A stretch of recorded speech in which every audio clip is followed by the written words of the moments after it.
Is a recording for question 25 of section 2 of prep test 23. The stimulus is economist. No economic system that is centrally planned can efficiently allocate resources. There's a comma here and we'll stop. That's a premise. Premise 1. We can diagrammatically represent that as if central planning, then not efficient allocation of resources. I'll continue with the stimulus. And efficient allocation of resources is a necessary condition for achieving a national debt of less than 5% of GDP. All right, they've used an indicator, is a necessary condition. So we can put E, A, R here. So now what's the sufficient condition? Let's have a read. Less than 5%, debt of less than 5% of GDP. All right, so we've got, this is premise 2. Let me make that clear. Premise 2, less than 5%. All right, let's keep reading the stimulus. It follows that any nation with a centrally planned economy has a national debt that is at least 5% of GDP. All right, so that's a conclusion. And if we were to represent that in a diagram, conditional diagram of centrally planned, if centrally planned, then not less than 5%. Right, so we've got 3 conditional statements, 2 premises and a conclusion. Now we need to work out, first of all, is it valid reasoning? If we take the contrapositive of the second premise, let's just take the contrapositive here, we get E, A, R, dash, arrow, negative 5%, dash.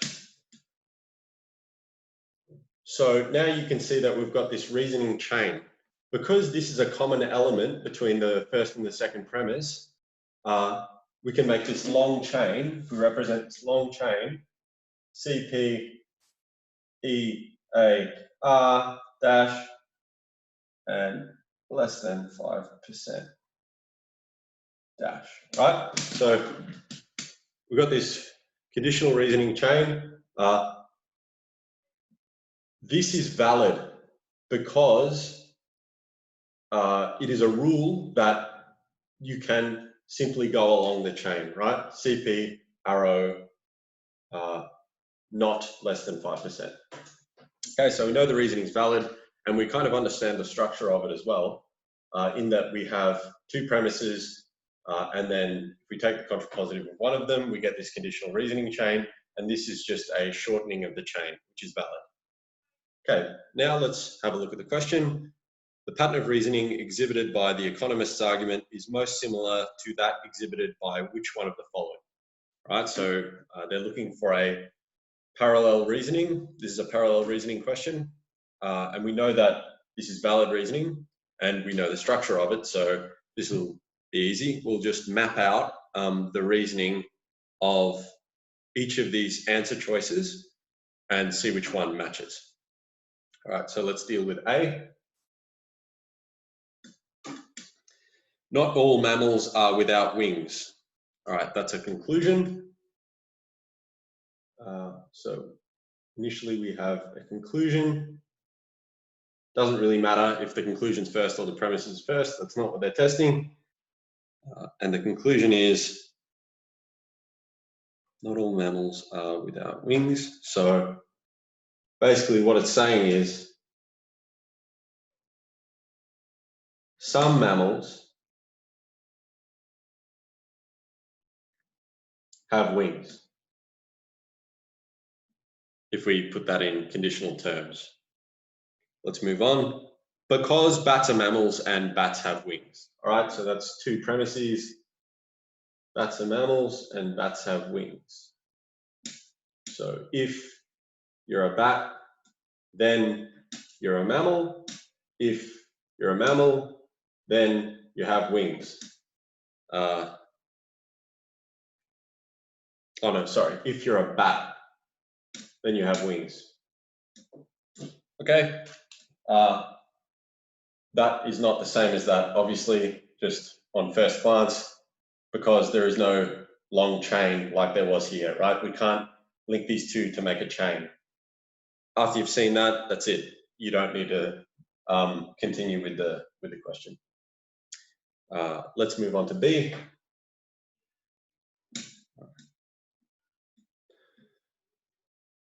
All of the rural districts are free of major air pollution problems. That's a conclusion. If it's a rural district, then it's free of these problems. Yep. Let's keep going. Because such problems occur only where there is a large concentration of automobiles, because premise indicator, first premise, because only where there's a large concentration of automobiles. So if you have pollution, you will also have a large concentration of automobiles. And the question finishes, or the answer choice finishes, and there are no such places in the rural districts. Okay, it's another premise. And if we put that in if-then terms, if it's a rural district, then there can be no automobiles. All right, so let's have a look at this. This is looking already more similar. If we take the contrapositive of premise 1, you get A dash arrow P dash. And let's look here. We've got RD A dash P dash, and this is RD straight to P dash. Same thing, chain of conditional reasoning. Just like the stimulus, this chain has been shortened, and so that's a very strong answer. I'd probably pick that one and move on. Let's quickly go through the rest of the answer choices because it's helpful to understand them. All right, so the next one is C. All of the ungulates are herbivores. All right. All of the ungulates are herbivores. That is a premise. P1. All of the ungulates are herbivores. If you're an ungulate, then you're a herbivore. Most herbivores would not attack a human being. Already, you've got a most statement that is not the same as what was in the stimulus, so it's no good. But let's go through it anyway, just to gain a deeper understanding of this type of reasoning. Most herbivores would not attack a human being. So let's just go H.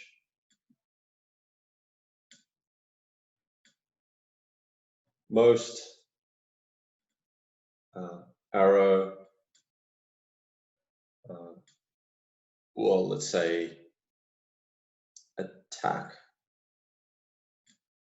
So most herbivores would not attack human being.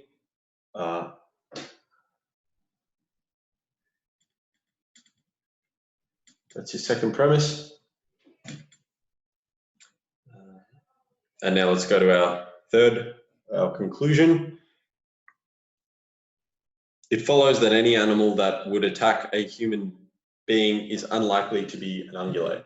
So any animal that would likely to attack a human being would be unlikely to be an ungulate. So you can say that, you can phrase that as most animals that would attack are not ungulates. Now, if you were able to turn this into a contrapositive here, if you were able to say, all right, let's just get the contrapositive of this, which is a arrow H dash, right? And then let's just put the most over here. Then that would work, right? Because then you could have, let's take the contrapositive of this as well, and you get H dash arrow U dash. Then you get A to H dash to U dash, and then we get A to U dash, right? Which is just a shortening of that chain. However, you can't just take the contrapositive of a most statement. It doesn't work. Therefore, this is incorrect. Let's go to D. All rock stars who are famous have their own record companies. All right, that's a premise. B1. Famous, if famous, then record company, pretty simple. All rock stars with their own record companies receive company profits over and above their regular royalties. All right, so P2, you got your record company and you're a rock star. You get heaps of royalties over and above your regular profits. So profits above royalties, right? Let's keep going. This implies that receiving large regular royalties is a necessary condition of being a famous rock star. All right, necessary condition of being a famous rock star. All right, F, what do we put here?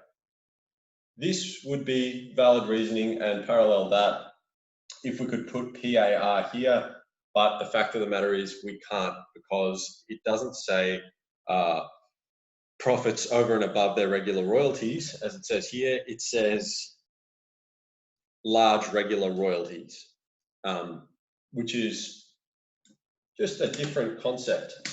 So there's no chain here, no good. The conclusion is, oh, there is a chain, but the conclusion doesn't use the right term here. So it's incorrect. Go to our very last one, which is E. Every mutual fund manager knows someone who trades on inside information. All right, already this is not looking great because we have every and then someone, but let's see how it goes. Premise one. So you have, if you're a mutual fund manager, then you know a trader, yeah? And no one who trades on inside information is unknown to every mutual fund manager. This is a really convoluted statement, but if we were to try and diagram it conditionally, you would get, if you're a trader, then you are known by M, right? These are completely unrelated concepts here. They don't link together because one's talking about knowing someone and one's talking about being known by someone. Let's keep going. Conclusion is, what's the conclusion? One must conclude that no mutual fund manager is unknown to everyone who trades on inside information. If you want to represent that with a diagram, you have M known by T, right? So these are three separate concepts. There's no linking between them. This answer's way off, but it's confusing, and you might select it if you were overwhelmed by it. But that's about it. All right, well that kind of explains question 25. Hopefully that was helpful.